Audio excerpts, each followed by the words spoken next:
Use the mic there. The mic, which of them? Yes. Oh, no. The same one. That was really John. Oh, sorry. Okay. You can hear me, right? Yeah. Okay. I had a fear coming up here. My challenge was I was thinking I wasn't going to see the faces because of the light. I'm used to communicating with people where we can make eye contact. And I'm happy that I can see your faces. I call her Masha for a while now, and it's just beautiful seeing her in a new light. I love the way she exploded in music, and I see we are having fun here. So tonight I'll still be talking in the line of what the last speaker talked about. I'll be talking about three things: identity, purpose, and destination. Those are the three things I will be talking about, and just go along with me. Over the past couple of years, life has, okay, I can hear myself better. There have been so many ways in which we describe humans. And when people ask the question, who are you? We have different ways of answering the question. There was a time when, for you to be somebody, you need to do something. And back some 30, 40 years ago, people find social acceptance based on what they do. So if you ask someone in their 50s, who are you? They answer the question by saying, I am Ayo, and I am a doctor. Over the years, that has been the generation. But in the last 10, 20 years, if you ask someone, what are you? My name is Ayo, and I have 2,000 followers. It became a thing. Because at the turn of 2000, there was a major change in the world. Internet came up. And with the presence of internet, it changed what used to be acceptance for us. Before, for me to be accepted, I need just people in my immediate vicinity. I need the people on my streets, I need my co-workers. But now, people across the world, they have a stake in who I am. And because I have so many people I need to answer to, I see myself morphing, changing my character just to please so many people. So the first question I'll be asking this night is, who are you? If I ask you, who are you? How are you going to answer that question? Most of us will say, I am Ayo. I am a musician. I am Ayo. I am a dancer. I am Ayo. I am a painter. I am Ayo. I'm a lawyer. But because we are wired to seek people, to seek the opinion, to see the interest of people, we can't just stop and say, I am Ayo. If you ask me who am I, and I say I'm Ayo, it feels inadequate. It feels incomplete. There's always a need to add something to that Ayo that I am. And we can't find our destiny, we can't find our purpose, we can't find our identity if we don't have a purpose. The question of identity and purpose, they go together. So the next question is, what is your purpose? Why are we here? When I mean what are we here, I'm not saying why are we at 254 basement. Why are we on earth? Why are you here? Are we here to live, eat, pay bills, and die? Is that all there is to life? Apparently. Nah. I think that would be so sad if that's all there is to life. If this is everything, and we can't even eat at times, yes? We struggle. Is this all there is to it? Then it feels like a rip-off. Because there's nothing more. If all we struggle, we're having a good time now. But in 12 hours' time, some people might be in their offices and they would have forgotten all the good times they had. That's one of the issues I have with food.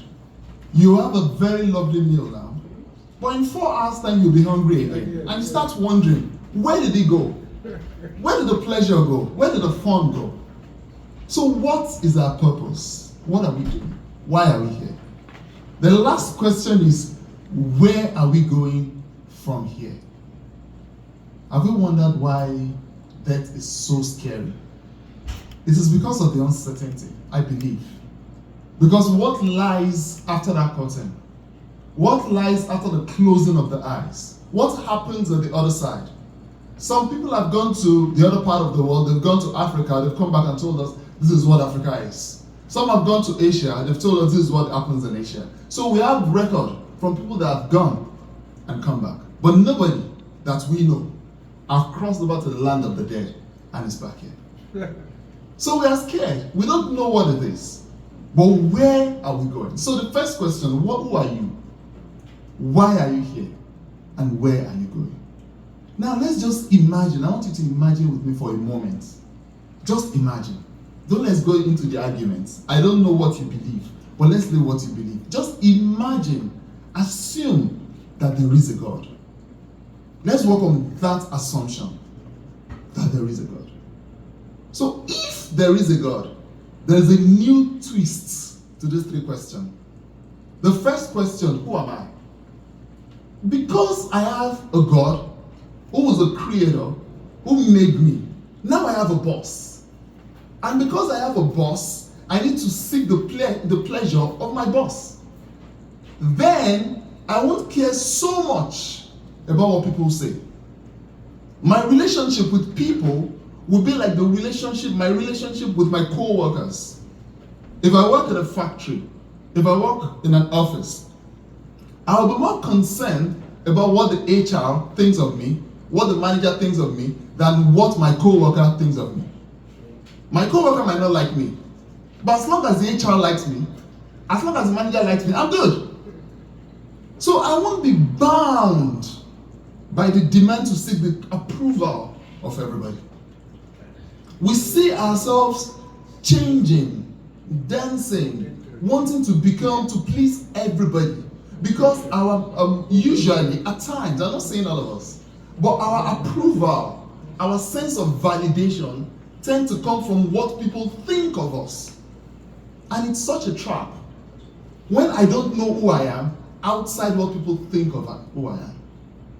So because there is a God now, when you ask me who am I will tell you I am Ayo. And that would just be okay. I won't need to tell you that I'm Ayo and I'm a banker. Does that mean if I lose my job, I am nobody? I will be Ayo, and that will be comfortable. Even if I lose my hands, I will still be Ayo. If I lose my legs, I will still be Ayo. If I lose my job, I will still be Ayo. If I lose my face, I will still be Ayo. Because who am I? I am Ayo. When there is a God, I know who I am. And when I know who I am, the question of purpose will be easily attained. For example, think of this microphone. If I take this microphone, I wrap it in paper, I dipped it in honey, and I connected a wire to it, and it's dangling on this light. When you see me doing that, the question that will come to mind is, what are you doing? What are you doing? What's going on here? If you came in and you saw that contraption on this light and it's just dangling, what is the first question you ask? Who did this? Then when they tell you it's Ayo, you ask, why did you do it? You're not going to ask the wire or ask the microphone, what did you do what you did? You ask the creator what he did. So still on that assumption, if there is a God, then you ask him, what is my purpose? If there is no God, how can I have a purpose? If I am an accident of nature, if I just existed out of nothingness, let's just assume that everything in this world emanated from nothingness, then that means I don't have a purpose.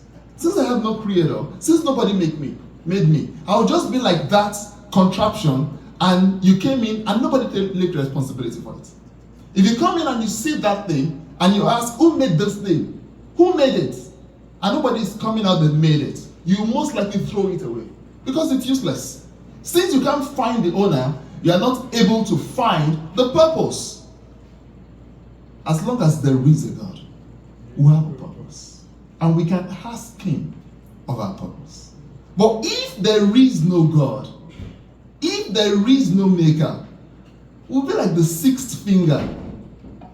We'll be like a boat, a tire on a boat. Imagine how useless it is.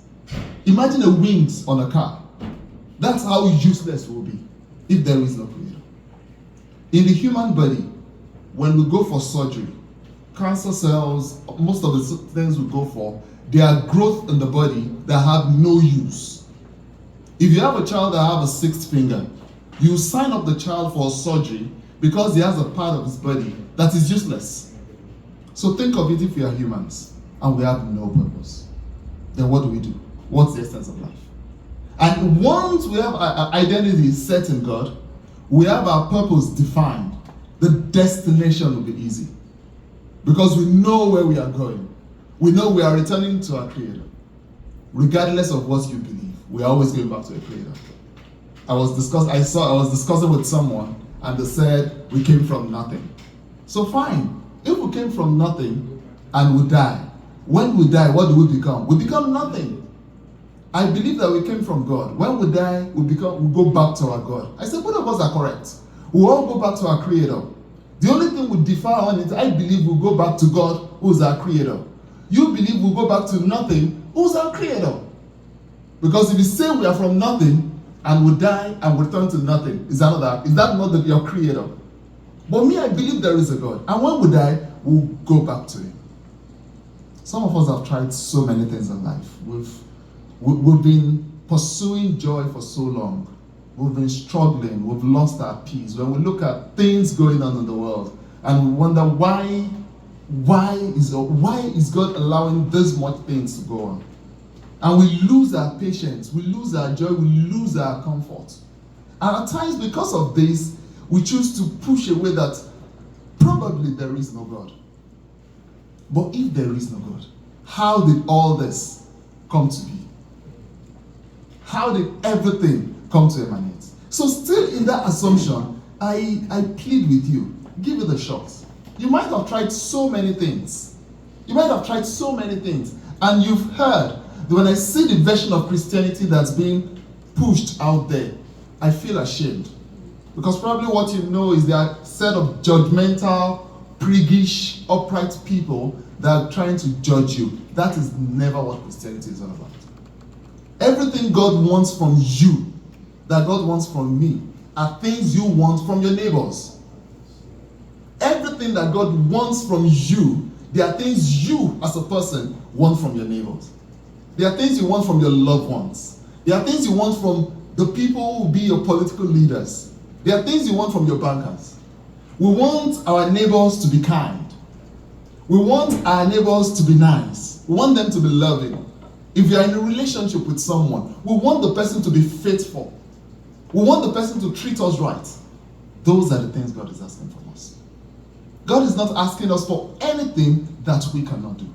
And He's not asking us for anything that is not for our good. But because we've probably been on a particular set for so long, and we've gotten so used to them, and we struggle at times. I get it.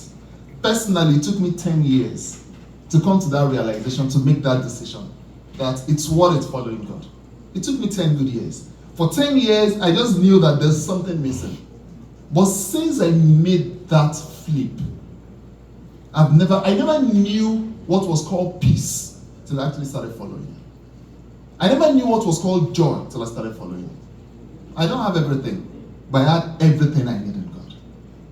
When it comes to God, there are different categories of people. Well, I'll talk about 3 categories of people when it comes to not having enough information about God. There is a first set that have come to the conclusion that they don't want to know about God. They don't want to know. They don't know and they don't want to know. There is a second set who don't know about God, but they are scared, they don't want to have that uncomfortable conversation. Just the same way I treat my credit rating. I don't like checking my credit score because I feel that anytime I check it, I don't like what I see there. So I'll just ignore it. No, literally same. At times when we get our bills, we don't want to go through them. We just wish that it will magically go away. So we treat God in that light. That I don't want to find out. Let me just live my life that way. And there is a third category that I genuinely confused about God. If you're in that third category, that is easy. We can talk. We can discuss about God and we'll find them out. But when we have God in our lives, when I ask you, who are you? You will know who you are. And it won't matter what anybody thinks about you. Because just the same way you are concerned about the manager, you are concerned about the HR, even if your work colleague doesn't like you, you don't care. You don't care. You're not going to leave the office for him. You are not going to be like a chameleon that's changed so many times and has forgotten his identity. At times you see people make different adjustments to the way they look, the way they talk, the way they dress, the way they speak, just because they want to be socially acceptable. And still, the people they are seeking commendation from, they are seeking validation from, are broken people as well. But when we know who's our creator, when we just follow me in that assumption, we will know who our creator is. And we also know what is my purpose. Because he has told us his purpose. We just need to read his books. And our purpose is to serve him. And when we serve him, we'll find joy. And in finding joy, our destination will be back with him. So I'll conclude this speech by asking you, who are you? So I want you to ask me, who am I? And I'll answer you. Please ask me, who am I? Who are you? I am Ayo. And that is enough. And that is adequate. Thank you very much.